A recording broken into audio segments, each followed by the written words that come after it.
Caxias e Fluminense às 19 horas hoje pela segunda fase da Copa do Brasil.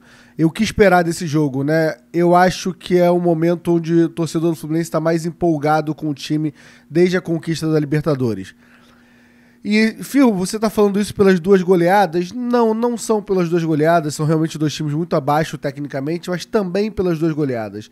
Mas eu acho que é muito mais pela postura do time, a gente vê um time querendo, um time com vontade, um time com fome, a janela de contratação que praticamente reformula o elenco do Fluminense, com jogadores mais jovens, jogadores com vontade, jogadores com potencial, jogadores que fazem sentido o Fluminense apostar. Eu acho que tudo isso fez com que o torcedor estivesse um pouco mais motivado nesse momento ali para torcer pro Fluminense.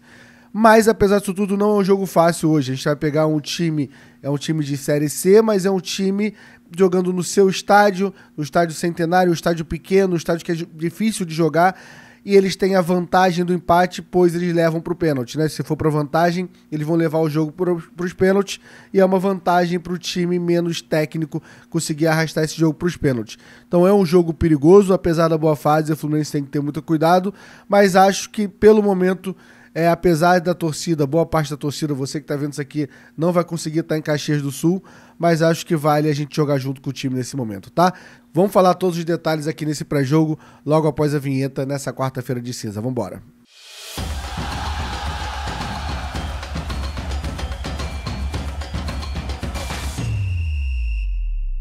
Antes de começar a falar da Copa do Brasil, vou pedir para você, por favor, deixa o like, se inscreve no canal. Batemos 8 mil inscritos aqui, né? Agora há pouco a gente faz... Amanhã a gente faz 2 meses de canal. Então, obrigado a todo mundo que se inscreveu, deixou o like aí, ajuda muito, tá bom? Vamos lá, falando sobre Copa do Brasil, o Fluminense na primeira fase enfrentou o Águia de Marabá no Mangueirão e fez como se fosse, não reconheceu o adversário, né? Parecia um treino aberto ali em Laranjeiras, e o jogo foi 8-0 com a facilidade, poderia ser 10, 11, 12-0. Agora, o Caxias foi até Mato Grosso do Sul, enfrentou o Dourados, e aí fez um gol no segundo tempo de pênalti, aos 19 do segundo tempo, e no finalzinho do jogo fechou o caixão no 2-0, né?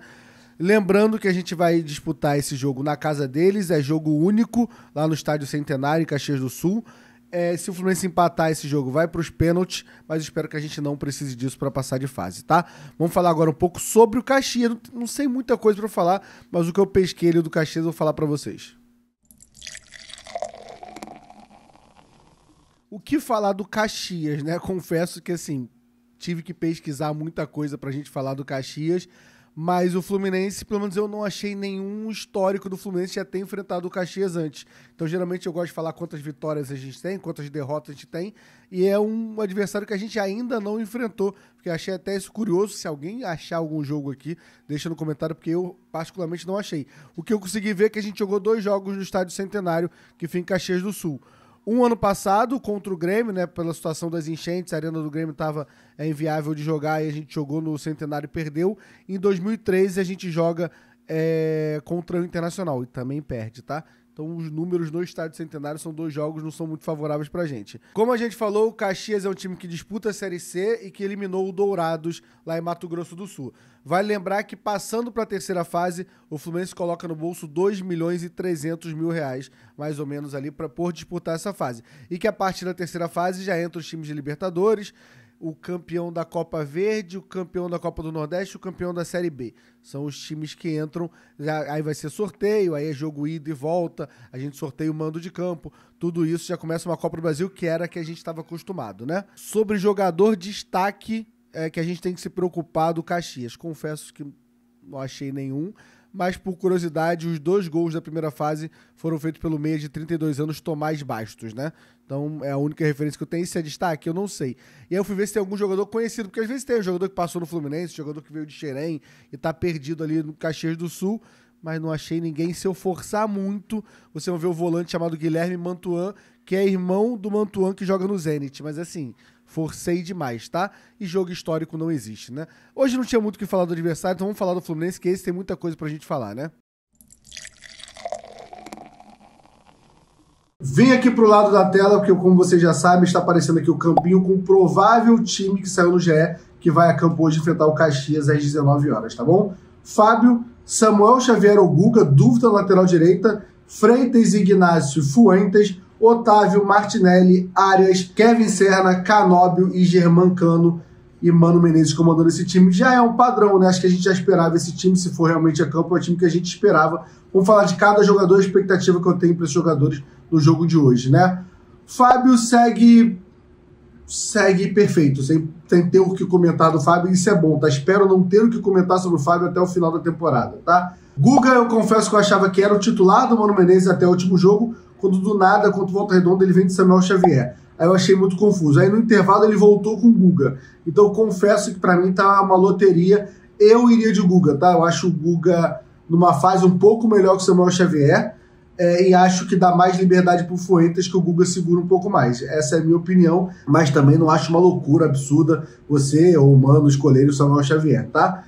Ignacio, cara, pra mim o zagueiro que eu tenho confiança até agora, o zagueiro que ao lado do Thiago Silva é minha zaga titular, e Freitas, que é aquilo, um cara pra mim maluco, parece ser meio grosso às vezes, mas é um cara que eu gosto da saída de bola dele, principalmente pelo lado esquerdo, conectando ali ao Fuentes. E Fuentes, para mim, é um lateral esquerdo que tem me surpreendido muito e faz tempo que a gente não confia no lateral esquerdo, né? Até falei disso no vídeo que eu fiz ontem aqui no canal. E estou confiando no Fuentes. Otávio e Martinelli, né? Começando pelo Otávio.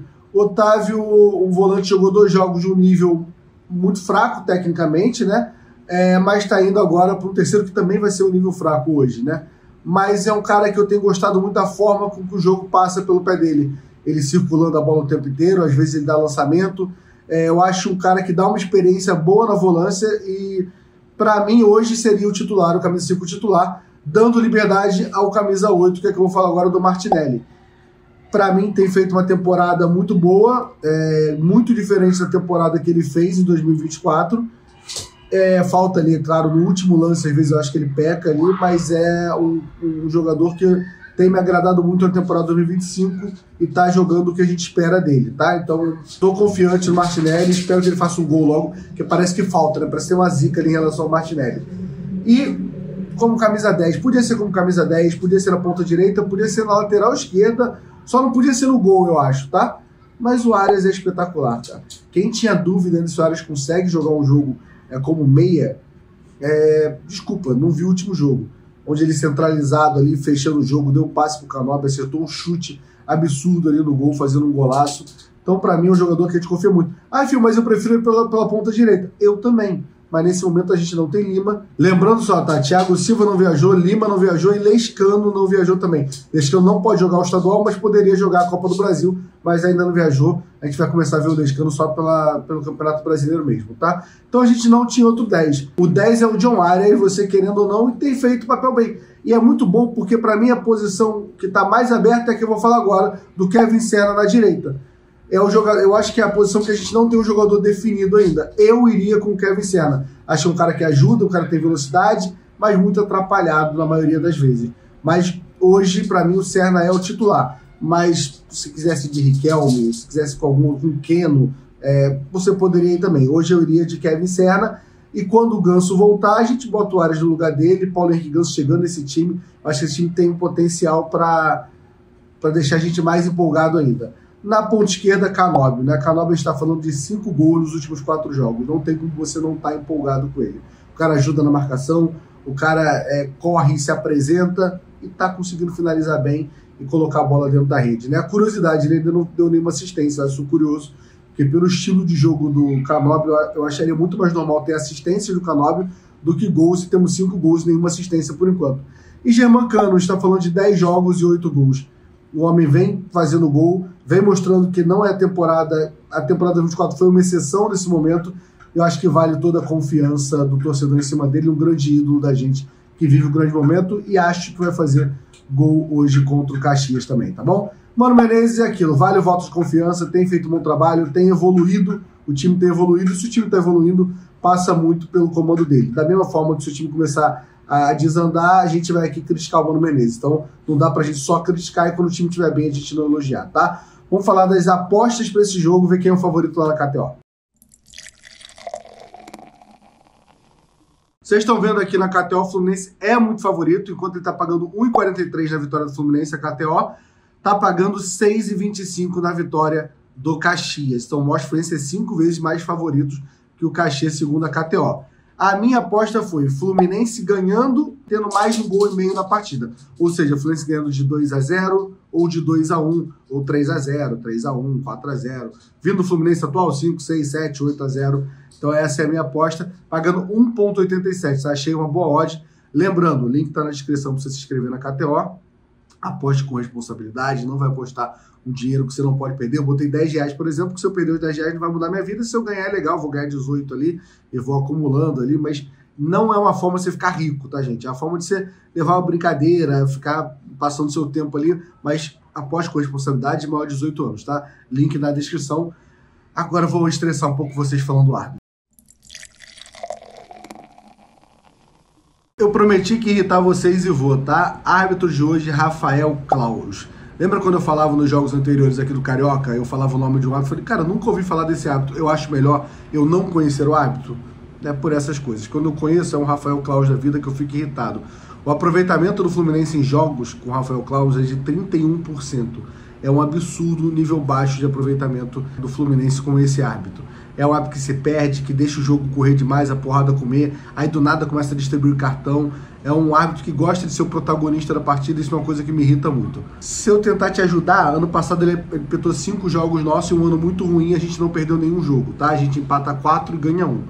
E o que a gente ganha é o 2-0 contra o Flamengo, né? Aquela partidaça do Ganso, que por acaso tem um pênalti que ele marca no primeiro tempo. É um pênalti em cima do Marquinhos. O Léo, se não me engano, é o Léo Pereira, dá um carrinho. Confesso que na hora, vendo rápido, você nem acha. Ele não marca, o VAR chama. Lembra a parte que ele não marca, o VAR chama. E aí ele dá no VAR o pênalti. O Ganso até perde o pênalti, depois joga muito naquela partida. A gente ganha de 2-0, né? Dito isso, hoje não tem VAR. Nessa fase ainda não tem VAR na Copa do Brasil. Logo, se ele errar, ele só vai errar mesmo, porque o VAR não vai chamar para mudar a cabeça dele.